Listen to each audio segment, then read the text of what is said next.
চরমোনাইকে চরমভাবে অপমান করেছে, কারণ তাদেরকে বের করে দিয়েছে। কেন? ওই আমেরিকা বলছে যে ওদেরকে বাইন্যা করে দিলে ওরা হলে মৌলবাদী, তখন বলছে যে এটা আমরা আস্তে আস্তে ঠিক করে নেব। তারপরও আমেরিকা রাজি হয় নাই। নায়েবে আব্দুল্লাহ তাহের বলছে, তখন আমরা চিন্তা করেছি তাহলে চরমোনাইকে রাখা যাবে না, তাই বের করে দিয়েছি। এত বড় মুনাফেক কাকে বলে? মুনাফেক তো সে যার অন্তরে এক আর বাস কথায় এক। এটা হচ্ছে কে বলছে? মিজানুর রহমান আজহারি, যে মুখে এক আর অন্তরে আর এক, এই হচ্ছে মুনাফেকের লক্ষণ। আর একটা কি? মিথ্যাবাদী। আজ পর্যন্ত জাতীয় রাজনীতিতে ওই দলটি কোন সত্য কথা বলছে এমন যদি প্রমাণ করতে পারে, একটা দিতে পারে কেউ, তাহলে আমি রাজনীতি ছেড়ে দেব। ওরা 47 সালে মুসলমান বিরোধী ওই ভারতের পক্ষে ছিল, জাতিসত্ত্ব যে ভাগ হয়েছিল। আবার 71 সালেও এই বাংলাদেশের বিপক্ষে ছিল, পাকিস্তানের পক্ষে ছিল। ওই 86 সালেও এরশাদের নির্বাচনে জাতীয় বেঈমান হয়েছিল। এরা সবসময়, যেটা তারেক রহমান বা বাংলাদেশের মানুষ বোঝে অনেক আগে, ওরা পরে বোঝে। তারেক রহমান 5ই আগস্টের পরে স্পষ্টভাবে বলেছিল, আমি যত আসন পাই নাই পাই জাতীয় সরকার করব, যারা এই জুলাই আন্দোলনে ভূমিকা নিয়েছে সকলকে নিয়ে করব। সেইটা ওরা তর্ক বিতর্ক করেছে, হবে না। এখন ওরা এই 5-7 দিন আগে বলে যে আমরাও জাতীয় সরকার করব। এই যে বিষয়, এইটাই বলা যায় যে এরা আসলে মুখে এক আর অন্তরে আর এক। মুখ আর আরেকটা জিনিস যা বলে, ওদের সমানে সমান, ওর কোনো পার্থক্য নাই। অন্য যে দল, এখানে অনেকেই ভোট চাওয়ার ক্ষেত্রে বা অন্য সময় বলে যে ওদের কোনো আমরা কাউন্ট করি না, কিন্তু আমি সেটা মনে করি না। কেন? এরা খুবই সাংঘাতিক, খুবই ভয়ঙ্কর, খুবই গুপ্ত। এরা 71 সালে বাংলাদেশের স্বাধীনতার বিরোধিতা করে এখন পর্যন্ত টিকে আছে। মানে কি? অর্থাৎ এরা যে পাত্রে যায় সেই পাত্র ধারণ করে। এরা আওয়ামী লীগের সাথেও থাকে, এরা বিএনপির সাথেও থাকে, এরা জাতীয় পার্টির সাথেও থাকে, এরা ভারতের সাথেও গোপনীয় বৈঠক করে, সিএ এর সাথেও করে। এরা সাংঘাতিক। তাই আমি মনে করি এরা কিন্তু অলরেডি হুঙ্কার দিয়েছে। তাদের এই 17 আসনের একজন ডাক্তার, সে বলতেছে যে একটা আসনও ঢাকায় দিব না, দেওয়া হবে না, এবং সব সাইজ করে দেব। তার মানে কি? তাইলে কি ওরা এই নির্বাচিত করবে, কে হবে না হবে? এ তো ভয়ঙ্কর কথা। আবার আরেকজন ওনাদের কি শাহজাহান চৌধুরী বলছে প্রশাসন আমাদের কথায় উঠবে, আমাদের কথায় বসবে, আমরা যাকে গ্রেপ্তার করতে বলে করবে, ওসি যে বৈশা থাকবে, এবং যারা প্রিজাইডিং অফিসার, সহকারী প্রিজাইডিং সরকারি মানে বিদ্যালয় এবং মাধ্যমিক বিদ্যালয় প্রাইমারি, এরা আমাদের মার্কা মুখস্থ করতে হবে, দাঁড়িপাল্লা, এই সময়ই হবে নির্বাচন। এই কথা যারা বলে এরা অবশ্যই এটা মুখ থেকে বের হয়ে গেছে।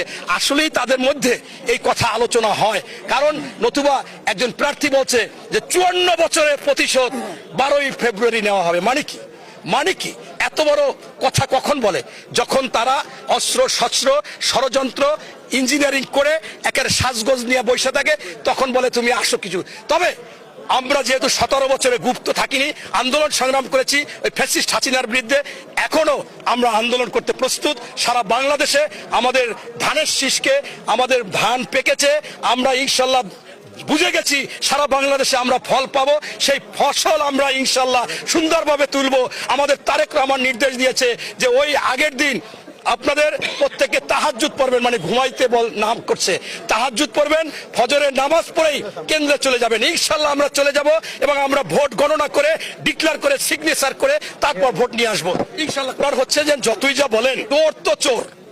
যারা 71 সালে মুসলমান হইয়া মা বোনদের ইজ্জত লুণ্ঠন করেছে, পাক হানাদার বাহিনীর হাতে তুলে দিয়েছে, মুসলমান হয়ে আরেক মুসলমান ভাইকে গুলি করে হত্যা করেছে, মুক্তিযোদ্ধাদের হত্যা করেছে, মুসলমান হয়ে আজকে গণহত্যা চালিয়েছে, তারা যতই যা বলুক, এই বাংলার মাটিতে প্রত্যেকটা মানুষ ঘৃণিত চোখে দেখে। এটা সব যত বড়ই কিছু হোক, তারা ঘৃণা, এবং এই ঘৃণার পাত্র। আপনাকে আমি স্পষ্টভাবে ছোট্ট একটা গল্প, হাসির গল্প করে শেষ করি। সেইটা হচ্ছে, একটা মেয়ে, চেহারা খুবই ভালো, সুন্দরী, পাক শাক ভালো, সামাজিকতা ভালো, উচ্চ শিক্ষিত, দেখার মতো, মনে করেন বিশ্ব সুন্দরী বলতে পারেন। যখনই এইটা দেখছে রাজার ছেলে বিয়ে করবে, কোনো কথা নাই, গরিব হোক যা হোক, বলছে আমার একটা সমস্যা আছে। বলছে যা সমস্যা থাকুক, কোনো কাজ হবে না, আমি আপনাকে বিয়ে করব। তার মা বাবাকে নিয়ে একেবারে কাজী টাজি নিয়ে শ্বাসগোজ করে চলে আসছে। বলে আমার সমস্যার কথা আপনি শুনলেন না? কোনো সমস্যার অসুবিধা নাই। তার মা বাবা সেটা কোনো সমস্যা নাই। বলছে আমার সমস্যাটা একটু শুনেন না। কয় না, কোনো সমস্যা শোনালাম। কয় না, শুনলে আমি বিয়ে করবো না। কথা বলেন? কয় যে আপনি আমার বাবার কাছে শুনেন। এখন বলে যে শুনো বাবা, আমার মেয়ে বিয়ে হওয়ার আগে একটা বাচ্চা হয়েছে, এই আর শুই না। আর ওই বর আর বরের মা বাবা তাকে পইরে দিয়েছে দৌড়। অতএব জামাত হচ্ছে এই জাতীয়, ওটা বিয়ে হওয়ার আগে বাচ্চা হয়েছে, ওরা যতই যা বলুক ওরা ঘৃণিত, ওরা দেশের কুলাঙ্গার, ওরা দেশে কোনো সময় ভালো মানুষ হতে পারে না। আমি তো বলতেছি যে ওরা ভয়ঙ্কর, ওরা রক্কাটা পার্টি, ওরা হুমকি দিচ্ছে ইতিমধ্যে যুবদলকে, ছাত্রদলকে, আমাকে হুমকি দিচ্ছে, বড় বড় হুমকি দিচ্ছে। এইখানে একজন ডাক্তার বলে যে আমি ডাক্তার মানে ভালো দেখায়, অথচ হুমকি দিচ্ছে যে তারেক রহমানকে আসন দিবে না এবং ঢাকা একটা আসন দেবে না। এই হুমকি যারা দেয় তারা তো অবশ্যই ডাকাইতের রক্ত তাদের মধ্যে আছে, এই ভোট ডাকাতির রক্ত তাদের মধ্যে আছে। এই জন্য তারেক সাহেব স্পষ্টভাবে বলেছে যে ভোট ডাকাতির কোনো সুযোগ দেওয়া যাবে না, আপনারা রক্ষাটারও কোনো সুযোগ দেওয়া যাবে না, প্রতিহত করতে হবে। আমরা আজকে এই আন্দোলন সংগ্রাম করতে করতে করতে করতে আমাদের প্রত্যেকটা বিএনপির নেতা কর্মী সমর্থকরা এখন এইটা সয়ে গেছে। ইনশাল্লাহ 12 তারিখও আমরা মাঠে থাকবো, এই ডাকাতদের ঠেকাবো, চোরদের ঠেকাবো এবং এই রাষ্ট্রদ্রোহী এই বাংলাদেশ বিরোধীদের ঠেকাবো ইনশাল্লাহ। ধন্যবাদ।